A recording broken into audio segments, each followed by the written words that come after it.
Mais Brasil, menos Brasília. O slogan é antigo, mas teima em não sair do papel. A gente vai conversar sobre os desafios do federalismo e da descentralização do poder no Brasil com o deputado estadual pelo Partido Novo em Santa Catarina, Bruno Souza. Eu sou Mano Ferreira e esse é o Livres Entrevista. Bruno, antes de mais nada, muito obrigado aí por reservar um tempinho para conversar com a gente aqui no Livres. Seja bem-vindo ao Livres Entrevista. Muito obrigado, agradeço demais a oportunidade. É uma honra estar aqui conversando com vocês, ainda mais sobre esse tema que eu considero tão importante para o Brasil, para um Brasil mais livre que queremos. A honra é toda nossa. E eu queria começar te pedindo para explicar qual é a importância do federalismo e da descentralização do poder numa perspectiva liberal, né? Ou seja, qual a relação entre federalismo e liberdade individual? Horas, existe toda a relação. E algo que eu tenho falado muito ultimamente, eu participo do movimento liberal já há muitos anos, eu venho dizendo que esse é um debate que nós, de alguma forma, esquecemos ou relegamos a uma condição de menor importância, mas tem toda a relação com a liberdade. Tavares Bastos, que era um grande deputado alagoano, lá do Brasil, no segundo reinado, ele dizia que o nosso centralismo era um absolutismo dissimulado. Ou seja, a centralização, ela diminui o indivíduo, ela acaba com a importância da vontade, preferência daqueles indivíduos. Quanto maior é a centralização, menor é a vontade do indivíduo. O indivíduo ele é substituído pouco a pouco por conceitos coletivistas, como vontade popular, uma grande vontade nacional. A preferência, o que ele acredita ser melhor, acaba sendo diminuído progressivamente. Então, de um ponto de vista liberal, esse para mim é o primeiro motivo. Mas, claro, nós também temos outros grandes incentivos. O liberal ele luta contra a concentração de poder. Ora, o que mais? Qual concentração de poder é maior do que você pegar todo o poder de decisão de um país de 200 milhões, 210 milhões de pessoas e concentrar em uma cidade, concentrar lá na capital do império. Eu sempre lembro muito, eu faço uma analogia um pouco pop aqui, lembro da cultura popular e lembro muito do Star Wars, assim, né? Aquele poder todo concentrado no grande império central. Quando eu vejo Brasília se reunindo no começo do ano, eu já ouço a musiquinha do Darth Vader tocando aqui no meu ouvido. Por que é isso? Porque quanto mais poder concentrado, pior também são os incentivos para a liberdade individual. E, como dizia o Lord Acton, se o poder corrompe, imagina então o poder absoluto concentrado em um só lugar. Muito bom. E também, do ponto de vista da participação, quanto mais distante, mais difícil para o indivíduo participar e ter condições de influenciar de fato, né? Quando o debate está lá tão longe, eu fico lembrando do Tocqueville falando da importância do localismo, né? De que as pessoas possam participar das decisões ali no âmbito da comunidade, né? E a gente aqui no Brasil deixa quase todas as decisões para Brasília. Aqui a gente inverteu a lógica, né? Ao invés de um princípio de subsidiariedade, nós temos um princípio da centralização. Então, o indivíduo, partindo dessa perspectiva do próprio Tocqueville, ele participa muito pouco da vida do seu país. E aí, como não faz parte do processo, ele também acaba não sentindo a responsabilidade de construir um país melhor, um resultado melhor lá no futuro. Afinal, ele não faz parte em nenhum momento do processo, ele vai lá votar a cada 2 anos e ele não tem treinado a sua participação efetiva na comunidade. Se nós pegarmos um país mais federalista como os Estados Unidos, poxa, lá o indivíduo vota no orçamento da escola do bairro. Aqui a gente vota a cada 2 anos, delega essa responsabilidade e pouco participa da vida do processo de formação, de construção política do país. Mas, de fato, também a própria participação, a importância relativa como eleitor é extremamente diminuída. Porque numa eleição para um vereador, um pequeno grupo de pessoas faz toda a diferença. Eu fui vereador quando me elegi, fui eleito pela ajuda dos meus amigos, dos colegas de faculdade, as pessoas que me acompanhavam e acreditavam no que eu defendia. Agora, qual a diferença efetiva que nós fazemos, de fato, nós sozinhos fazemos na eleição de um presidente da República? Ou pior, ou ainda, de outra perspectiva, como nós não influenciamos em nada na eleição, por óbvio, dos deputados e senadores de fora do nosso estado. Ou seja, Santa Catarina, por exemplo, tem 16 deputados federais. Nós temos 513 no total lá em Brasília. Então, isso significa que nós não influenciamos em nada na eleição de 497 deputados que estão decidindo sobre a nossa vida. Não influenciamos em nada na escolha de 78 senadores que estão lá decidindo por Santa Catarina. E o mesmo, eu falo por Santa Catarina, mas poderia ser qualquer estado. Ou seja, nós, quanto mais centralizado, nós menos importamos e representamos o nosso sistema. Enquanto aqui, nós podemos pressionar, por exemplo, um vereador a tomar uma decisão correta ou ir na direção daquilo que nós acreditamos ser o melhor caminho, nós influenciamos, de fato. Nós mandamos uma mensagem para um vereador, nós encontramos ele no mercado, na padaria, na rua. Agora, quando é que você vai encontrar? Como é que você influencia 81 senadores? Como é que você influencia o presidente da República, você individualmente? Como você influencia as decisões centralizadas? É muito mais difícil. Um eleitor pode fazer diferença na eleição de um vereador. Agora, um eleitor dificilmente vai fazer diferença numa eleição onde são necessários 100 mil, 200 mil, 1 milhão, 10 milhões de votos. Muito bom. Agora, você falou um palavrão aí, subsidiariedade. Eu queria que você explicasse para o pessoal o que é isso. Perfeito. Isso é algo que os localistas, e eu sou um localista, eu defendo muito, que as demandas, necessidades, problemas locais devem ser resolvidos a nível local. Primeiro, você tenta resolver próximo da sua casa. Depois, você tenta resolver no seu bairro. Se não der para resolver no seu bairro, você passa para a municipalidade. Se o município não conseguir resolver, você passa para o consórcio de municípios. Não resolveu? Resolve para o estado. E aí você vai progressivamente ampliando a dimensão da solução. Mas sempre você tem que procurar solucionar perto de você. O Taleb, ele tem uma frase que eu gosto muito, que é: só quem bebe da sua água poderia estar administrando a sua vida.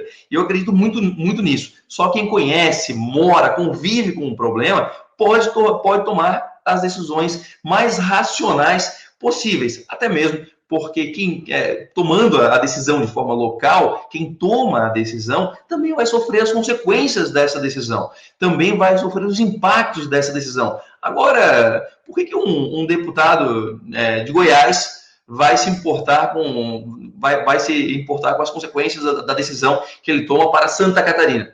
Ou para o Rio Grande do Sul, ou um deputado de outro estado para outro. Não tem, a decisão não é local, a decisão não é feita por quem mora, por quem conhece, por quem vai conviver com os problemas. Então, claro que os incentivos são os piores possíveis, são para a irresponsabilidade. Se o nosso sistema político, se você considera os políticos irresponsáveis e inconsequentes, pode ter certeza que tem muita relação com os incentivos, porque eles não sofrem as consequências das decisões que tomam. E o princípio da subsidiariedade tenta reverter isso, tenta fazer com que nós tomemos decisões que nos afetam no nosso local. Agora, trazendo essa discussão que até agora a gente fez mais conceitual para o plano prático, quais seriam no Brasil a mudança de responsabilidades? O que é que está no âmbito federal que devia passar para o âmbito estadual, ou que está no âmbito estadual e devia passar para o âmbito municipal e etc.? Na minha opinião, basicamente tudo nós deveríamos trazer para o nível municipal ou estadual, quando não for possível, para o nível municipal. Nós cometemos um grave erro quando da Constituição de 88, que aliás é uma Constituição que infelizmente já nasceu um pouco ultrapassada, já com conceitos que o mundo todo já tinha abandonado, mas inspirada ainda nas constituições garantistas do começo do século, enfim, mas ela nasceu um pouco ultrapassada, mas nessa ansiedade... Que se tivesse sido feita um ano depois com a queda do muro, teria sido bem diferente já, né? Sem dúvida. Aliás, eu costumo brincar que a nossa Constituição Federal ela não é nem ruim. Se você pegar o artigo 5º para frente e revogar tudo, tá tudo bem, não tem problema, ela resolve. Mas, infelizmente, isso não vai ser feito, e eu também não estou aqui advogando uma nova Constituinte como o Chile está fazendo, que eu acho isso um perigo. Mas o fato é que quando ela foi feita, ainda vindo de um regime autoritário, enfim, ainda com os parlamentares com dois problemas. Primeiro, eles vinham desse rescaldo ainda de supressão política e vinham também e vinham sem nenhuma base ampla. O Congresso estava muito pulverizado. Então, a escolha naquele momento foi pelo consenso. Ou seja, tudo que propunham, iam botando. As comissões foram aceitando tudo e a nossa Constituição acabou se tornando uma das mais extensas do mundo. Quando você tem um documento central, que ele é extenso demais, que ele trata desde direitos fundamentais até ondas sonoras de rádio, aí, claro, que esse documento sendo central por essência, ele concentrou tudo nele e faltou para quem estava embaixo. E não deixou nada para quem estava embaixo.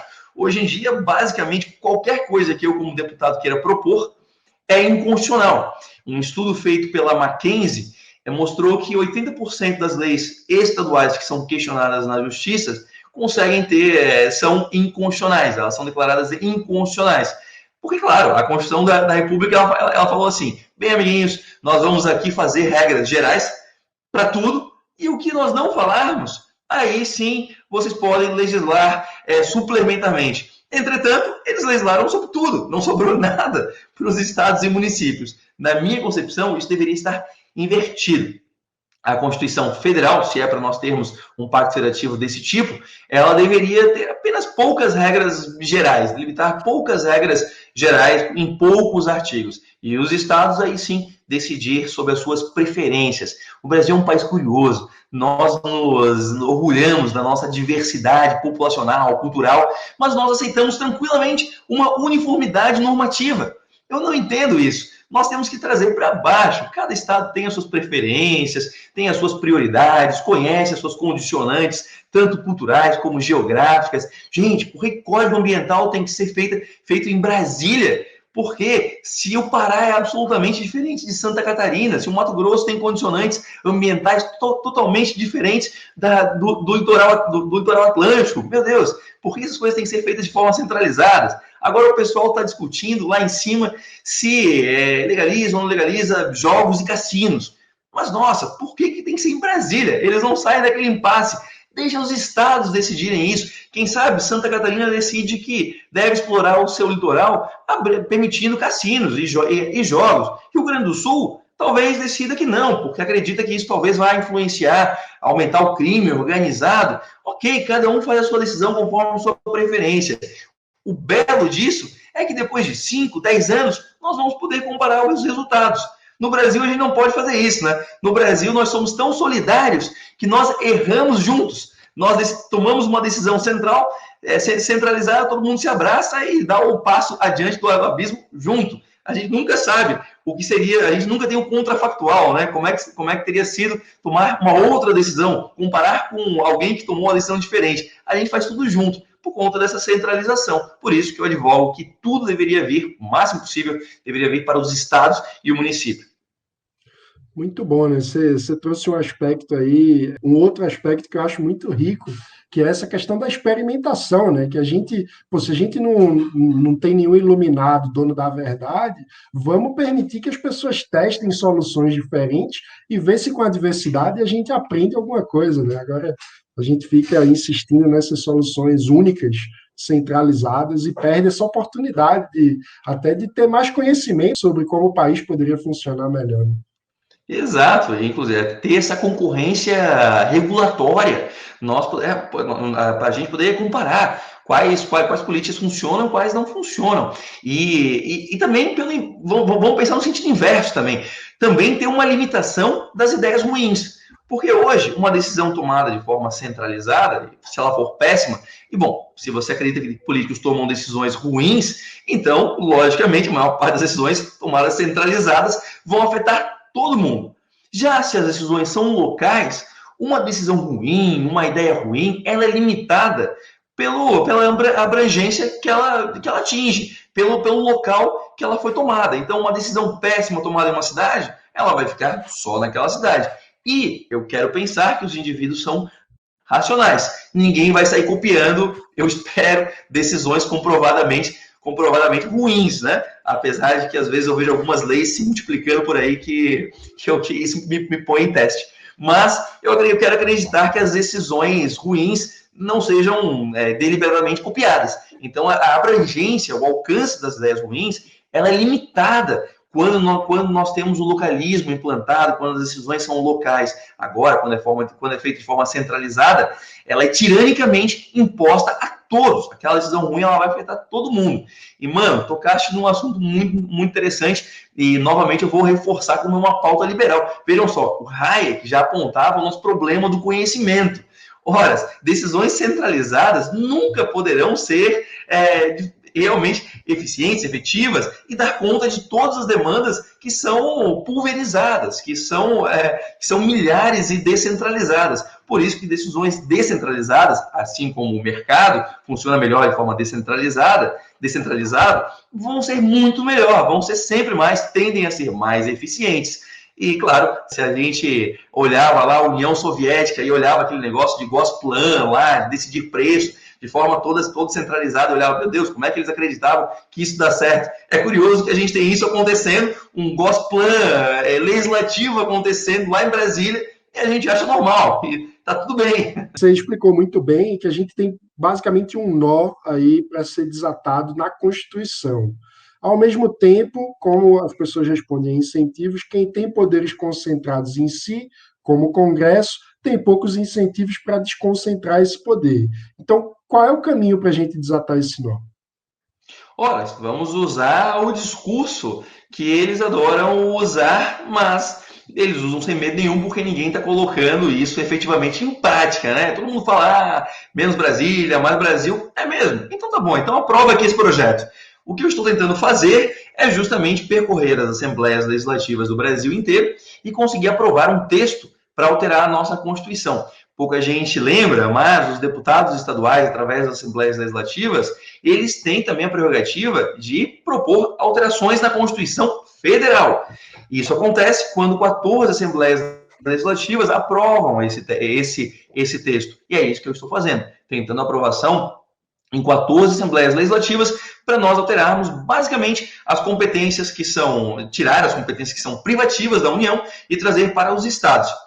Já consegui aprovação em algumas assembleias, temos diversas outras que já propuseram, eu estou lutando para conseguir propor e aprovar em outras assembleias. Uma vez aprovado em 14 assembleias legislativas, esse texto vai começar a tramitar lá no Congresso.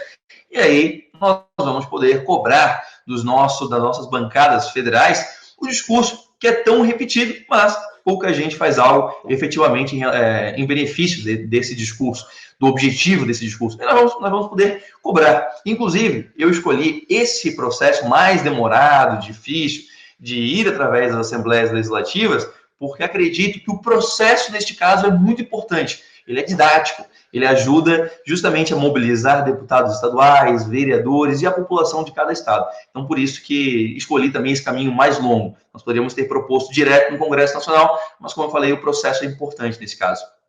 Bruno, e como é que o ouvinte que está nos acompanhando pode acompanhar a tramitação desse processo? Como é que eu descubro se alguém já apresentou na minha Assembleia Legislativa do meu estado e o que é que eu posso fazer para tentar fazer com que o projeto avance na minha região?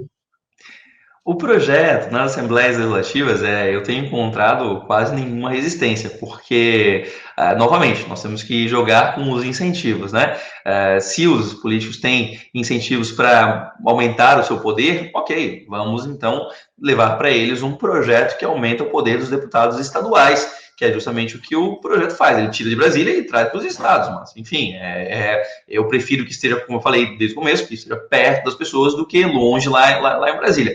Então, ele não tem encontrado muita resistência. Quem quiser ajudar, pode encontrar um deputado estadual no seu estado e convencê-lo a propor esse projeto. Uma vez o projeto proposto, é muito difícil esse projeto não tramitar dentro das assembleias, porque afinal o que nós estamos fazendo é trazer mais poder de decisão para as assembleias estaduais. Então, é encontrar esse deputado, pedir para ele propor, mostrar o texto para ele, que está disponível nas minhas redes sociais, e acompanhar a tramitação, que é uma tramitação também rápida. Para acompanhar em quais estados que já foram propostos, ainda o meio ainda é falando com quem já propôs, com os estados que já propuseram, falar comigo nas minhas redes sociais, que é Bruno Souza SC, em qualquer rede você vai me encontrar, a gente fala, a gente está sempre publicando também atualizações sobre isso, e nós estamos lançando um site, porque junto com essa iniciativa está nascendo também a Frente Multiparlamentar de Defesa do Federalismo e Autonomia dos Estados. Então, logo nós teremos um site também para manter atualizado todo mundo que quiser, saber quais estados já propuseram, depois, se nós conseguirmos a aprovação para todas as assembleias legislativas, o estágio de tramitação lá no Congresso, vai ser um site também onde nós teremos publicações sobre autonomia, federalismo e localismo, então todo mundo vai poder acompanhar por lá, mas ainda não foi lançado. Então, por enquanto, nas minhas redes sociais você encontra bastante informação. Maravilha, excelente conversa. Bruno, parabéns pela iniciativa. Conte com o apoio do Livres, sempre que necessário. É fundamental a gente avançar na descentralização do poder. Muito obrigado por essa entrevista. Muito obrigado, mano. Eu sou fã demais do trabalho de vocês. Parabéns. Sigam sempre com muita convicção, coragem e força, que com certeza nós vamos fazer o Brasil um país muito mais livre. Muito obrigado. É isso aí. Obrigado também a você que nos acompanhou. Não se esqueça, deixe o seu like no vídeo, se inscreva no canal, ative o sininho para não perder as notificações e compartilhe aí com seus amigos para a gente aumentar a pressão por menos Brasília e mais Brasil. Muito obrigado e até a próxima.